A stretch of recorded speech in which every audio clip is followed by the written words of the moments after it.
সবাই কিতা খোরডা সৈন্যবালা। তো আমি প্রায় সময় খানির ভিডিও যখন সময় ছাড়ি তখন সময় অনেকে কইবা যে আমি বাওয়াত দিয়ে খাই কিতার লাগে। তো আজকের ভিডিওর সাথে থাকবা আর দেখবা আমি কোনাত দিয়া খাই। তো এই দোকান এটা হচ্ছে গিয়ে আমার বাম হাত আর এটা হচ্ছে আমার ডান হাত। আর ডান হাতও কিন্তু খানির জিনিস রাখা। ওই যে আমি খাইরাম এটা কিন্তু ডান হাত দিয়ে খাইরাম। এখন অনেকে কইবা যে এটা তো বাম হাত, যেটা ডান হাত হইল খিলা। আসলে আমি ফিস ক্যামেরায় ভিডিও বানালাম না, সামন ক্যামেরায় ভিডিও বানাইলাম।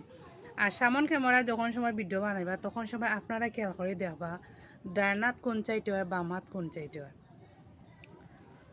আশা করি ভিডিও মাধ্যমে বুঝতে পারছেন। এখন আর অনেকে কইতা নাই যে আমি বাওয়াত দিয়ে খাই, কিন্তু বাওয়াত দিয়ে কেউ খায় না। যদি আতো যদি কোনো প্রবলেম থাকে তাহলে ঠিক আছে, নাইলে তো পরিমাণ সাথে কেউ খায় না। তো যারা আমার ভিডিওর সাথে আসলা, অনেকের মনের মাঝে একটা প্রশ্ন আছিল, অনেকে দেশে আমার কমেন্ট করে কইছেন যে আমি বাওয়াত দিয়া খাই। তো আমি অনেক দিন ধরে ভাবলাম যে বিষয়ে নিয়ে একটু ভিডিও বানাইতাম। তো আজকে আইলাম ভিডিও বানানির।